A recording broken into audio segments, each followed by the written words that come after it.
रहतनी हम केहू के गम में। सुन रब लब होखे न अब कवनो जनम में।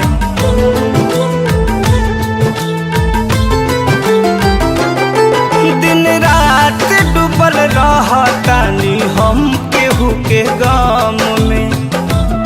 सुन रब लब होखे न अब कवनो जनम में।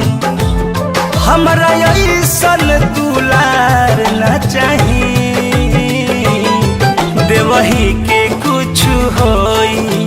हाँ देवही के कुछ होई तमवतिए दिहा भगवान हमरा अब दिलदार ना चाही।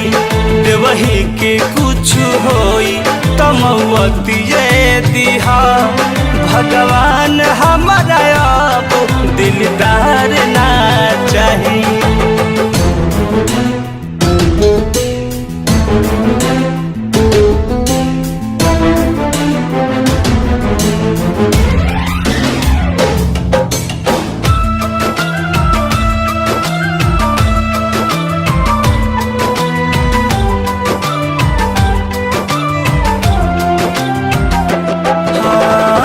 मतलब से आवे लोगवा खेले केहू के फील से। अब ना झेलल जाई दुख ये दिल से।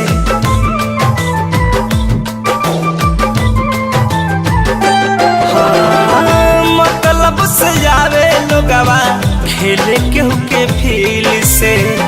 अब ना झेलल जाई दुख ये दिल से। हमरा सुखवा उधार न चाही देवही के कुछ होई। हाँ देवही के कुछ होई तमवतिए दिहा भगवान हमरा अब दिलदार ना चाही। देवही के कुछ होई तमवतिए दिहा भगवान हमरा अब दिलदार ना चाही।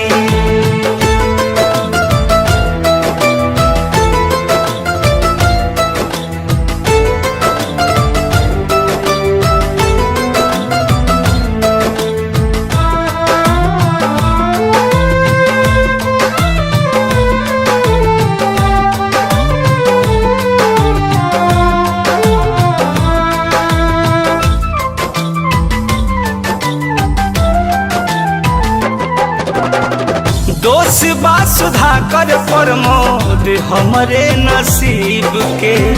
प्यार व्यार बनल नइखे करेला गरीब के।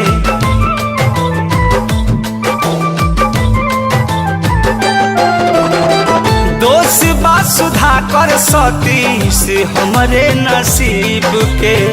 प्यार व्यार बनल नइखे करेला गरीब के। अब कवनो उपकार न चाही देवही के कुछ होई। हाँ देवही के कुछ होई तमवतिए दिहा भगवान हमरा अब दिलदार ना चाही। देवही के कुछ होई तमवतिए दिहा भगवान